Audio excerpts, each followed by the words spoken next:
네, 오늘 제16강 입금에 대해서 한번 살펴보겠습니다. 법인세법에서 입금이라고 그러면 말 그대로 수입 금액이에요. 수입 금액인데 이것을 우리 법인세법상 입금이라고 그렇게 정해놓은 용어일 뿐입니다. 반대로 송금이라고 하는 것은 우리 일반적으로 말하는 경비죠. 경비를 우리가 송금이라고 이렇게 말하고 있습니다. 그래서 오늘 입금이 무엇인지나 그 범위가 어떤 건지 또 입금으로 안 보는 게 어떤 건지 이거에 대해서 한번 살펴볼게요. 입금이라고 하면 그 교환해 보시면 의의가 있는데 자본 또는 출자의 납입 그리고 입금 불산이 항목으로 규정하는 것을 제외한 법인의 순자산을 증가시키는 모든 것이라고 합니다. 용어가 조금 생소하고 어려울 수 있는데 그러니까 모든 걸 과세하는데 동그라미 1번, 동그라미 2번 이것만 과세를 하지 않는다고 하는 거예요. 우리 이전에 배웠듯이 법인세법 같은 경우에는 순자산 증가설이라 그랬죠. 그래서 법인의 순자산을 증가시키는 것, 모든 걸 과세를 한다. 이렇게 보면 되고, 요 두 개는 뺀다. 이렇게 보면 될 것 같습니다. 그래서 입금의 범위를 보면 되는데 그 옆에 제가 예시적 규정이라고 했죠. 그러니까 이런 것들이 대표적으로 과세를 하는 건데 이것뿐만 아니라 법인의 자산을 증가시키는 것 모든 걸 과세한다. 이렇게 보면 될 것 같습니다. 우리가 방금 그걸 뭐랬죠? 순자산 증가설이라고 표현했습니다. 첫 번째, 자산 사업으로 인해서 발생한 수익 금액입니다. 우리가 사업을 이렇게 하다 보면 받는 매출 금액 같은 거 있죠. 요런 게 이제 사업 수익 금액인데 요거 당연히 입금에 포함되어 있는 게 맞습니다. 이번 25년도에 개정된 부분이 있는데 임직원 할인 금액 또 입금에 포함되다고 보고 있습니다. 임직원 할인 금액도 포함된다. 그런데 그 중에서 우리 소득세법에서 배웠죠. 그 20% 한도 이내 20% 이내 금액에서는 그것을 이제 비과세한다. 이런 거 돼 있는데 그래서 법인세법도 그렇게 20% 해가지고 600만 원 내 금액은 비과세한다. 이렇게 설정이 되어 있습니다. 이거 포함해서 모든 사업 수익 금액은 과세를 한다. 이렇게 보면 될 것 같습니다. 두 번째로 자산의 양도 금액이에요. 우리 자산을 양도하면 요거에 대해서 수익이 생기겠죠. 어떤 돈을 받겠죠. 그 금액에 대해서 양도 금액 전체에 대해서 입금으로 봅니다. 그러면 차익에 대해서 입금으로 봐야 되는 거 아니에요? 맞습니다. 그래서 당초에 내가 양도할 때 창부에 있었던 창부 금액 같은 경우에는 송금으로 해서 전체를 입금으로 보고 양도한 전체 금액을 입금으로 보고 그 전에 장부 금액은 송금으로 봐가지고 결국에는 그 차이 금액만 법인세 과세 대상이 되는 것이겠죠. 그래서 어쨌든 입금의 범위는 자산 양도 금액 전체이다. 이렇게 보면 될 것 같습니다.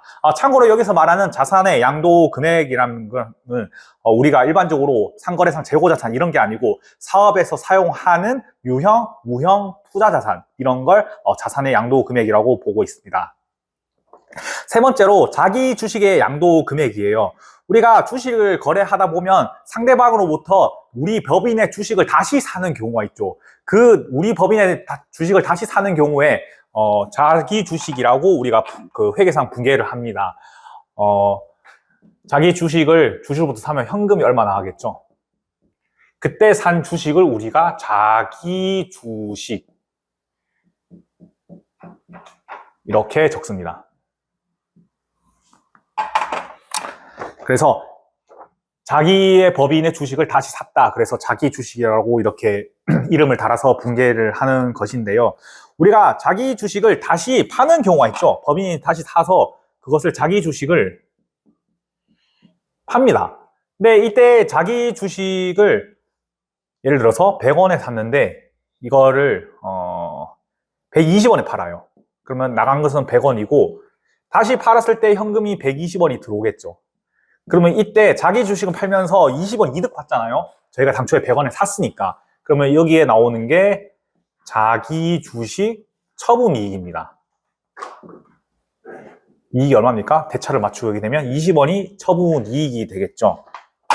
이때 20원 같은 경우에 회계상으로는 이 자기 주식 처분 이익이 자본의 항목으로서 이것이 어떤 손익에 영향을 미치는 것이 아니에요. 그런데 우리가 세법상 보면 너네 회사 주식을 팔아가지고 그만큼 이익이 생겼네? 20원 이익이 생겼네? 이걸 과세를 해야 된다고 보고 있습니다. 그렇기 때문에 이 자기 주식 처분 이익이 비록 회계상 자본적 항목이지만 세법상으로 이것을 손익거래라고 봐요. 그래서 이만큼 이익 부분에 대해서는 너의 입금으로 산입을 하겠다. 그만큼 법인세를 과세를 하겠다. 이렇게 되는 것이겠죠. 그래서 자기 주식 양도 금액 중 양도 금액으로서 자기 주식 처분이 요거 같은 경우에는 과세를 하는 금액이다.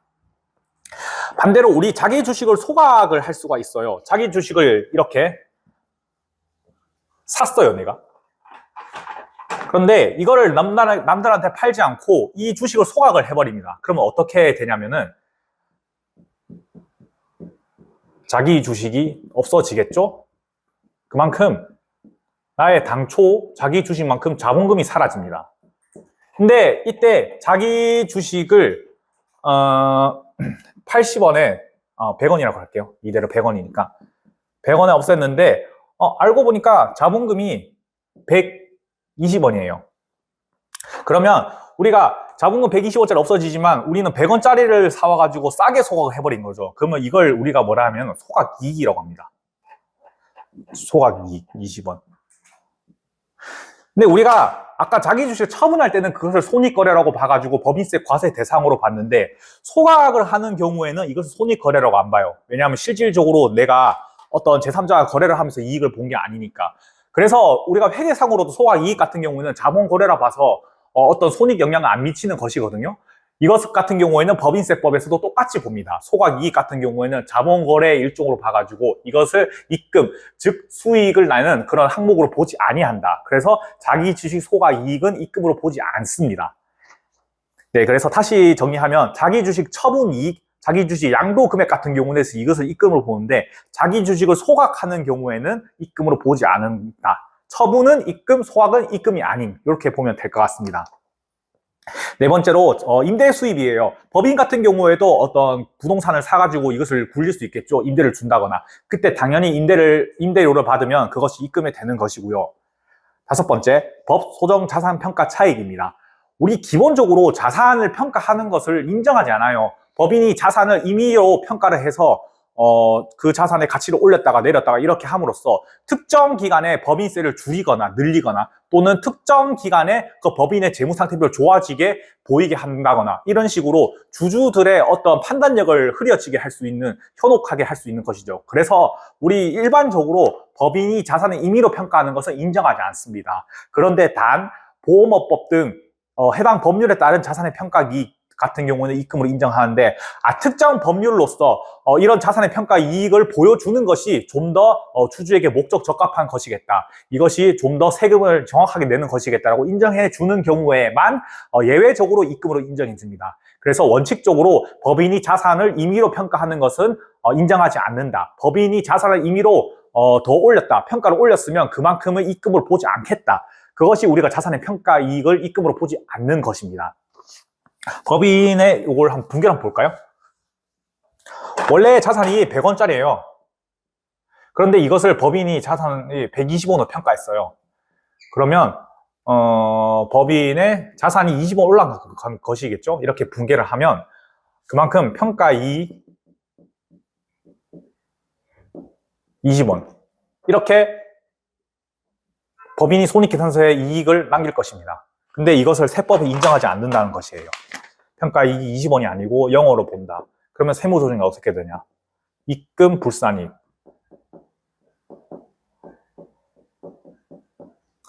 평가이익 20원. 자산을 줄여야 되니까 마이너스 6오겠죠. 이렇게 평가를 하지 않는다. 평가이익을 인정하지 않는다는 뜻입니다. 그럼 언제 이 유보가 없어질까요? 우리 기본적으로 유보는 언젠가 없어지겠죠. 이 자산을 처분할 때 없어지겠죠. 그래서 그때 다시 입금 산입을 함으로써 이 유보가 사라지게 되는 것입니다. 어쨌든 자산의 임의로 평가는 인정하지 않는다. 이렇게 보시면 될 것 같고 일곱 번째로 송금에 산입한 금액 중 환입된 금액입니다. 우리 송금에 산입하는 게 있을 거예요. 어떻게 자산은 아니고 어떻게 분개를 하면서 송금에 산입한 금액이 있는데 이 금액이 다시 환입이 됐다. 그러면 입금으로 보는 게 맞겠죠. 송금에 산입한 금액이 다시 들어온 경우 이때는 입금으로 본다. 이렇게 보면 될 것이고 여덟 번째로 불공정, 불균등 자본거래로 인해 특수관계인으로부터 분여받은 이익. 요게 좀 어려운 개념으로서 이 뒤에 부당행위 계산 부인이라는 파트에서 배우는 금액인데 어쨌든 그 법인 주주가 다른 법인과의 거래로 인했는데 이것이 어떤 불균등한 거래로 특정 법인이 이익을 얻게 돼요. 그러면 그 특정 법인이 얻은 이익에 대해서는 입금으로 과세를 한다는 의미입니다. 요거 참고로 그냥 그렇다 보시고 넘어가면 될 것 같고요. 아홉 번째로 특수관계인이 개인으로부터 유가증권을 저가 매입한 경우 그 시가와 대가의 차익만큼을 입금으로 본다는 의미입니다. 이게 무슨 소리냐? 법인, 그러니까 제가 상대방이 개인으로부터 유가증권, 주식을 저가로 매입을 했어요. 이때 그러면 저가로 매입을 했으니까 이 상대방이 이익을 본 거죠. 상대방 개인이. 근데 이 상대방 개인한테 소득세를 과세해야 되겠죠. 소득세를 과세하려고 봤는데 이게 사실 쉽지가 않은 거예요. 개인 같은 경우에는 유가증권의 상장법인 유가증권의 매매 차익이나 이런 부분에 대해서 비과세를 한다는 규정도 있고 또 이 개인한테 언젠가 과세를 하는 게 쉽지는 않습니다. 그렇기 때문에 이 법인한테 그 차익에 대해서 입금으로 하겠다 이렇게 하는 정책적인 목적이 있다는 것이죠. 그래서 이게 정책적인 목적으로 과세를 하는 부분이니까 요건이 되게 엄격합니다. 이런 모든 요건을 충족하는 경우에만 과세를 한다는 뜻입니다. 그래서 그걸 다시 보면 상대방이 특수관계인입니다. 특수관계인이고, 그러니까 내가 법인인데 상대방이 특수관계인이고 그 상대방이 개인인 경우 그리고 무엇을 거래해야 되냐? 유가증권, 주식을 거래해야 되고 그것을 법인이 어떻게 해야 되냐? 저가로 매입한 경우입니다. 우리 기본적으로 법인이 저가로 매입한 경우에는 그렇죠. 저가로 매입한다고 이거 해가지고 그렇게 과세를 하는 것은 아니죠. 실질적으로 그 거래가 저가 매입이니까. 그런데 그것으로 인해서 법인이 사실은 유가증권 50원 샀습니다. 현금 50원 이렇게 했는데 사실 이 유가증권이 시가가 70원이었어요. 그러면 이 유가증권 50원이라 안 보고 너 70원으로 볼게. 그러면 사실 이만큼 유가증권 거래 차익이 생기겠죠. 그럼 20원만큼 세무상으로는 이익으로 본다는 이야기입니다. 그러면 이 20원만큼을 이익으로 봐가지고 입금 산입 유가증권 자산이 늘어났으니까 유보가 되겠죠. 그리고 이 유가증권을 팔 때 유보가 없어지겠죠. 마이너스 유보로. 이렇게 한다는 의미입니다. 다시 한 번 더 요건이 특수관계인이 개인으로부터 법인이 유가증권을 저가 매입하는 경우 그 시가와 대가의 차이 20원만큼을 입금 산입한다. 이런 의미입니다. 시가의 대가의 차이라는 점 한 번 더 유의하시고요. 열 번째로 미회수 가지급금과 가지급금 이자입니다. 법인이 가지급금 같은 경우 그러니까 대표한테 돈을 빌려줬어요. 그러면 우리가 가지급금이라고 이렇게 분개를 하거든요. 현금 50원. 근데 이걸 대표한테 빌려줬어요. 그러면 빌려준 돈이다. 50원. 이렇게 있는데 이것을 회수를 하지 않았어요. 회수를 하지 않으면 사실상 법인이 대표한테 그냥 돈을 줘버린 꼴이 돼버리는 거죠. 그러면 그만큼을 너 이거 빌려준 게 아니고 이만큼 법인의 입금으로 보겠다고 하는 겁니다. 그러면 이것이 사실은 대표자 상여 등으로 처분이 되겠죠. 그래서 요거 같은 경우에도 실질적으로 세무 조정을 하는 것이죠. 입금 산입 50원 상여 대표자한테 그래서 근로소득으로 상여 처분이 되겠죠. 그리고 가지급금 같은 경우 빌려줬으면 이자를 받아야 되는데 이자를 받지 않아요. 그만큼도 똑같이 이자만큼 너 그 대표한테 흘러 들어간 거 아니야? 상여로 보내? 그러면 그 이자만큼도 입금에 산입한다는 거입니다. 법인의 입금으로 산입한다. 11번째, 그 외에 간주 입금입니다. 사실 이 항목 같은 경우는 입금이 아닌데 법목적상 입금으로 하는 경우라고 합니다. 그래서 첫 번째로 간접 외국 납부세액입니다. 법인이 외국에 납부를 했어요. 그 법인세에 대해서. 근데 그것이 외국 납부세액 공제 대상 금액인 경우에는 그만큼을 법인의 소득 금액에 넣습니다. 그 세액만큼을. 그리고 나중에 외부 납부 세액 공제라고 해서 세액 단계에서 빼줍니다. 우리 이런 거 어디서 배웠죠? 맞죠. 개인의 그로스업 단계에서 배운 것이죠. 그로스업 같은 경우에도 법인에 한 번 더 과세된 금액이니까 그 금액이 주주 단계에서 갔을 때 그 주주의 배당 소득 금액에 넣고 이 이후에 배당 세액 공제라 그래서 그로스업에서 그 세액을 빼주는 거 있었죠. 똑같습니다. 요거 같은 경우에도 그 법인이 해당 국가, 미국에서 그 법인세를 냈으면 그 법인세 낸 부분에 대해서 일단 법인의 소득 금액으로 잡고 이 이후에 그 금액만큼을 세액에서 빼주는 구조입니다. 우리 이거 간접 외국 납부세액 요만큼을 그래서 일단은 입금 산입한다. 비록 나중에 세액에서 빼주지만 이렇게 보면 될 것 같고, 두 번째로 임대보증금입니다. 임대보증금 다 과세하는 것은 아니고 일정 법인만 과세를 합니다. 그래서 부동산 임대업이 주 업종으로서 법소득 요건 충족한 경우에만 보증금을 수령한 경우 있죠. 우리 기본적으로 보증금은 과세가 안 되죠. 왜냐하면 다시 돌려줘야 되는 금액이니까. 하지만 우리 이전에 개인에서도 한번 배웠듯이 보증금 간주 임대료 있었죠. 그거랑 똑같이 어떤 법인이 부동산을 주업으로 해가지고 돈을 번다. 그러면 너도 그 임대료, 보증금에 대해서 은행 이자율만큼 법인세를 내. 이런 개념입니다. 그래서 이런 부동산 임대업을 주업종으로 하는 법인, 물론 이외에 요건이 있습니다. 차입금 과다 법인 등 이런 요건이 있는데 어쨌든 부동산 임대업이 주업인 법인, 요거 하나만 일단 기억해 두시고요. 이 법인이 받은 보증금에 대해서는 은행 이자율만큼 입금으로 산입해. 그리고 그만큼 법인세를 내. 이렇게 생각하시면 될 것 같습니다. 그래서 그런 정기예금이자 상당의 보증금의 정기예금이자 상당의 만큼은 입금에 산입한다. 이렇게 보시면 될 것 같고, 그 다음에 의제 배당입니다. 요 개념이 조금 어려운데 사실상 법인이 직접적으로 배당을 받지는 않은 것이에요. 그런데 이것이 사실상 배당을 받은 것과 같은 효과가 있기 때문에 실질적으로 배당이 아니어도 그만큼은 의제하여 배당으로 보는 것입니다. 의제, 배당이 아니어도 그 요건에 충족하면 무조건 배당으로 봐서 그만큼 법인의 입금으로 그만큼 법인세를 내. 이렇게 되는 것이죠. 첫 번째로 잉여금의 자본 전입이 있습니다. 잉여금, 그러니까 법인이 어떻게 운영을 잘하면 그렇게 잉여금이 생기겠죠. 손익 나와서 그만큼 당기 순이익이 있는데 그만큼에 대해서 법인의 잉여금이 되겠습니다.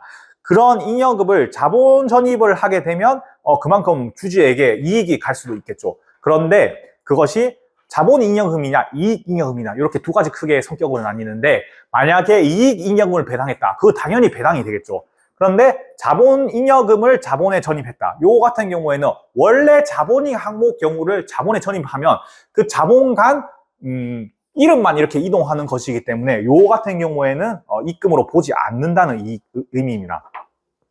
뭐 그런 게 있다고만 알아두시면 좋을 것 같고, 두 번째로 감자, 해산, 합병, 분할로 인한 의제 배당에 법인이 감자를 한다 또는 해산을 한다, 합병, 분할을 한다, 요렇게 해가지고 그 해당 주주가 돈을 받는 경우가 있습니다. 그 받는 경우가 있는데 그렇게 해서 받은 대가가 내가 당초에 그 주주가 취득했을 때 그 취득가액보다 넘는 경우, 그러면 이거는 사실 배당이랑 그 실질이 같구나 라고 해서 법인 주주가 받는 대가에서 그 당초 취득가액, 그 주식의 취득가액만큼 뺀 만큼은 우리가 배당으로 봐서 과세를 하겠다, 그만큼 입금으로 보겠다, 이런 내용입니다. 그래서 요 두 개가 의제 배당으로서의 항목이 있다는 것만 알아주시면 좋을 것 같습니다. 마지막으로 기타입니다. 그 외 수익으로서 법인에게 기속되었거나 기속될 금액 이외에 어떤 이런 입금에 해당된다, 순자산을 증자시킨다, 이런 것에 대해서 모두 입금으로 본다는 항목이 바로 이렇게 나열되어 있는 겁니다. 포괄주의라고 우리가 했죠. 순자산 증가설, 포괄주의. 두 번째로 입금 불산익 항목입니다. 이런 것을 다 입금으로 보는데 그 중에서 어떤 목적이 있어가지고 요 아래에 해당되는 항목 같은 경우에는 입금으로 보지 않는다는 의미입니다. 어떤 것이 있냐? 첫 번째로 주식 발행 초과금이에요. 우리 회계상으로도 주식 발행 초과금 같은 경우에는 자본 항목이죠. 자본 항목으로 봐가지고 이것을 어떤 손익 계산서에 항목에 영향을 미치는 것이 아닌데, 법인세법에서도 똑같아요. 주식 발행 초과금 같은 경우에는 자본금과 동일한 주식 발행 초과금이기 때문에 이것을 과세하지는 않습니다. 두 번째로 감자 차익입니다. 우리 여기 있죠. 감자 차익 같은 경우에는 회계상 자본 잉여금 항목이기 때문에 이거 과세하지 않는다. 위에서 배운 내용 한 번 더 반복해봤고요.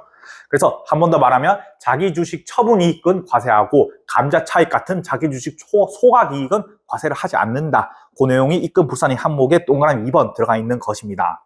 세 번째로 합병 분할 차익 중에서 적격 합병 분할 같은 경우에는 이것이 기업이 잘 해보려고 기업을 이 두 개가 합치거나 아니면 하나의 기업이 찢어지거나 하는데, 이때 그 차익에 대해서 그 구조조정 하다 보니까 발생한 차익에 대해서 과세를 해버리면 구조조정 이후 새로운 출발을 하는데 걸림돌이 될 수도 있겠죠. 그래서 적격으로 법 소정에 적격으로 합병하는 것에 요건이 있습니다. 그런 게 있는데 그렇게 적격으로 합병 분할을 하는 경우에 그 차익이 발생한다면 회사 구조조정 지원 목적에서 과세를 하지 않는다.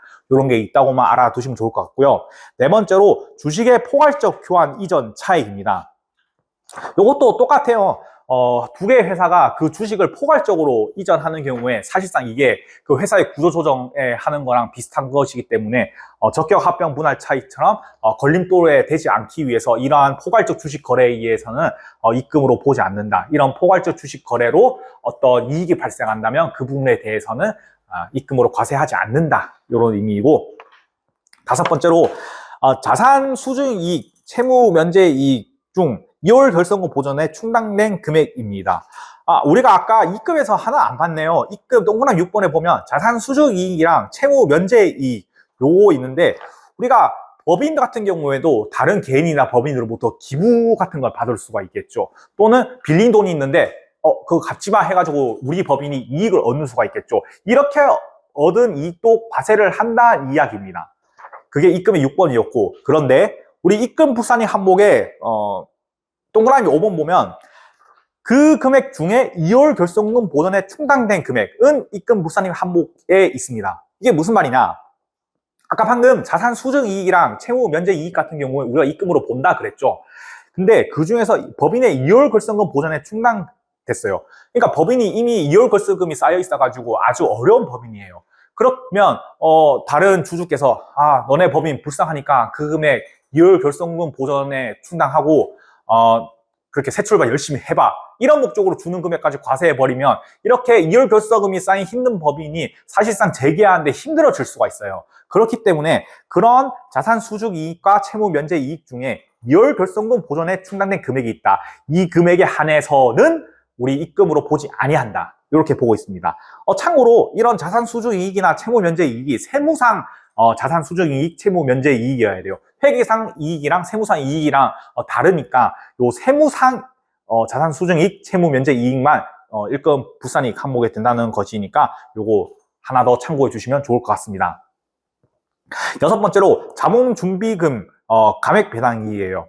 우리가 주식 발행 초과금 같은 경우를 감액해가지고 그 금액으로 배당을 하는 경우가 있을 수 있습니다. 이러한 경우에는 그런 주식 발행 총화금이나 사실 이거는 자본금이죠. 원래 법인의 자본금이기 때문에 과세를 하지 아니한 항목을 다시 주는 것은 원래 내가 투자했던 금액에 대해서 다시 그 주주에게 주는 돈인 금액이니까 요거는 원래 내가 준 금액을 다시 받는다. 요거는 과세를 하지 않습니다.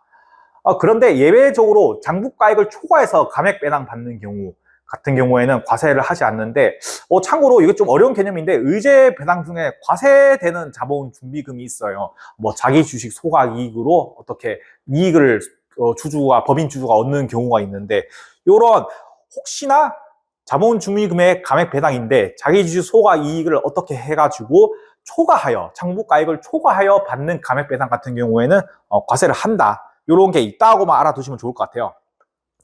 일곱 번째, 이미 과세된 소득이에요. 이미 그 소득이 한번 과세가 됐어요. 그러면 이 이후에 그 소득이 과세가 되면 안 되겠죠. 이게 무슨 의미냐?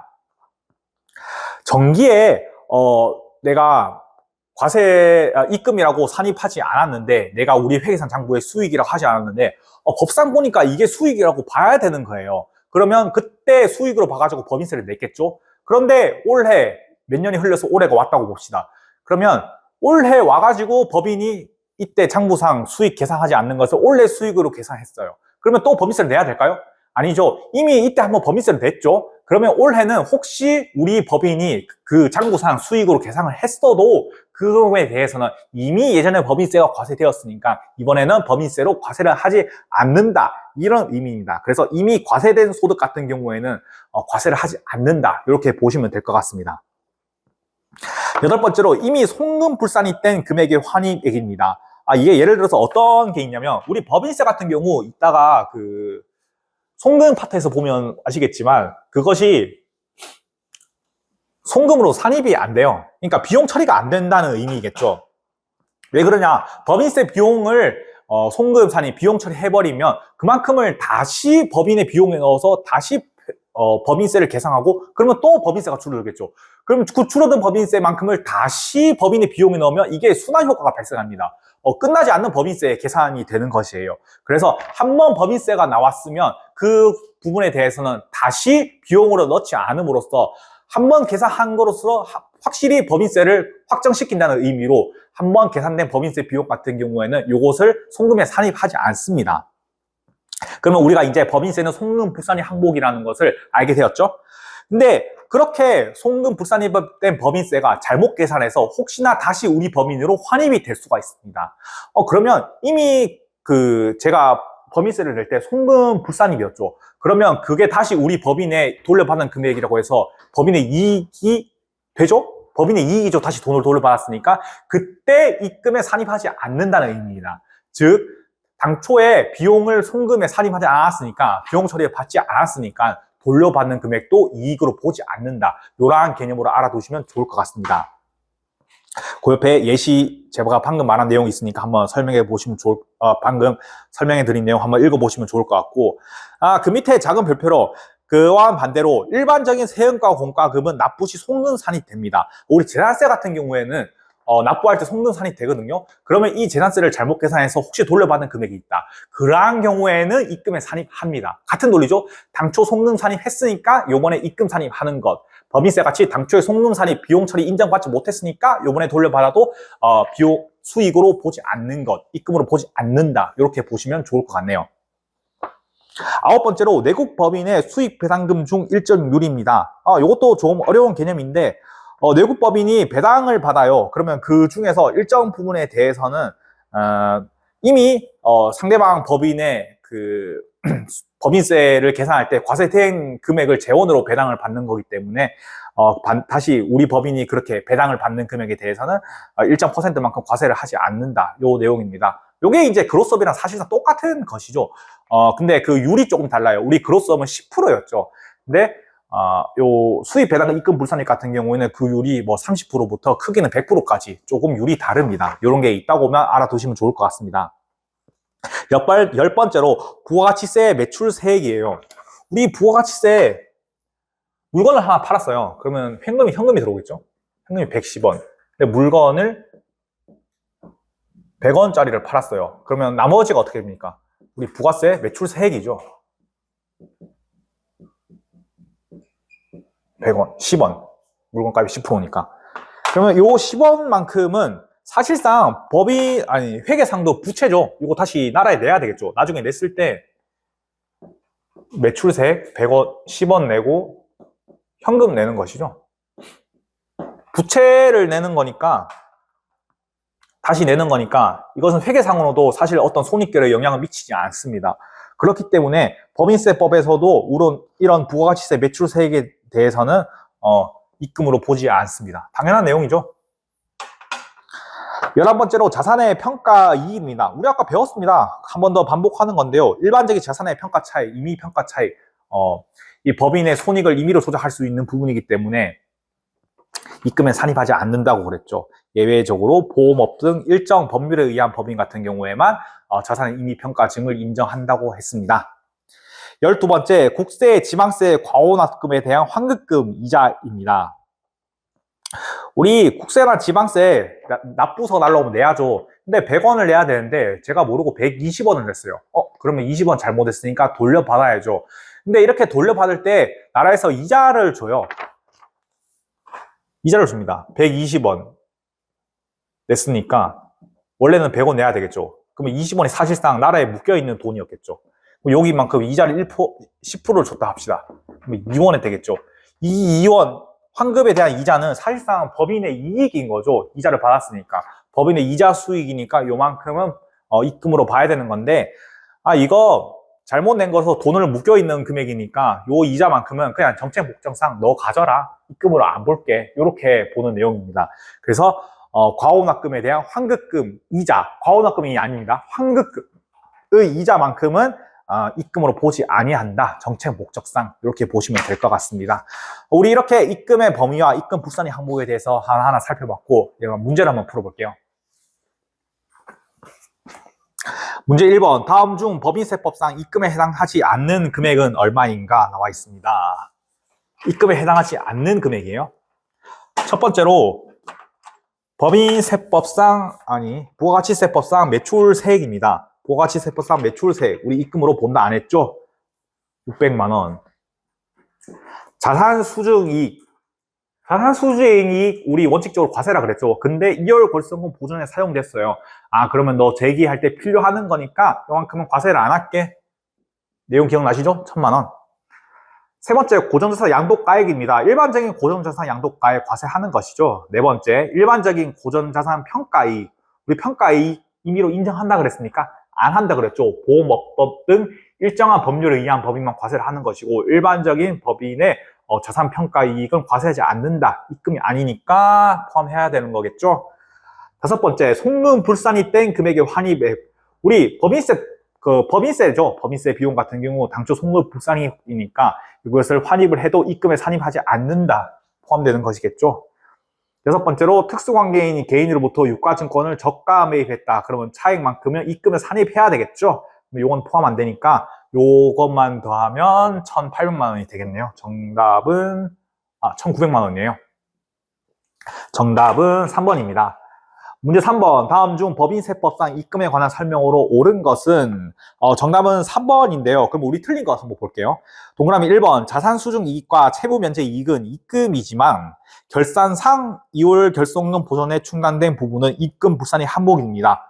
그럴듯하죠? 틀린 거는 결산상이 아니라 세무상입니다. 제가 아까 말씀드렸죠. 세무상 2월 결손금과 결산상 2월 결손금 다를 수 있으니까 법인세법은 당연히 세무상 2월 결손금을 보전하는 데 사용해야 되는 것이다. 이렇게 말씀드렸습니다. 그래서 1번 틀린 것이고요. 2번, 법인이 특수관계인이 개인으로부터 부동산을 시가보다 낮은 가액으로 매입하는 경우 동매입가액과 시가의 차익을 입금으로 본다. 뭐가 이상하죠? 부동산이 아니고 유가증권이죠. 법인이 특수관계인이 개인으로부터 유가증권을 저가로 매입하는 경우에만 요거 입금으로 본다 그랬죠. 그래서 2번 틀린 것이고요. 동그라미 4번. 송금 불산이 된 금액이 환입된 경우 동금액은 입금이 아니죠. 입금이다가 아니고 입금이 아닙니다. 송금 불산이 된 금액 환입된 경우 당초 송금 불산이 됐으니까 요것을 다시 환입해도 입금이 아니다. 그래서 동그라미 3번만 정답이에요. 자기 주식의 양도 금액은 입금에 해당하며, 그렇죠. 자기 주식 처분 이익은 입금이죠. 그 장부가액은 송금이다. 우리 이따 배울 텐데, 그 자기 주식 양도 금액 전체 금액이 입금이고, 당초 그에 대한 장부 금액은 송금으로 해서 그 차액만큼만 법인세가 과세되는 구조이겠죠. 순수익만큼만요. 그래서 3번이 맞는 것입니다. 자, 문제 5번 보겠습니다. 다음 중 입금 항목에 해당하지 않는 것은 정답은 2번이에요. 감자차익 같은 경우에는 요거 실제로 자기 주식 소각거래로 보기 때문에 원칙적으로 요거 과세하지 않는 거라 그랬죠. 문제 7번. 영업의 수익의 정기 오류 수정 이익 항목이 다음과 같은 경우 필요한 세무 조정은 무엇인가? 세무 조정을 하라 그랬네요. 1번. 정기분 법인세 환급액. 우리 법인세 환급 받으면 요거 입금입니까? 아닙니까? 입금이 아니죠. 근데 요거 환급 받은 경우 법인이 당초 정기 오류 수정 이익이라고 영업의 수익으로 했네요. 그러면 요거 수익 계산한 걸 수익으로 계산하면 안 되겠죠. 입금 불산입 해야 되는 겁니다. 요거 한번 세무 조정 해보면 입금 불산입 줄여서 이 불자 한자로 쓸게요. 법인세 환급액.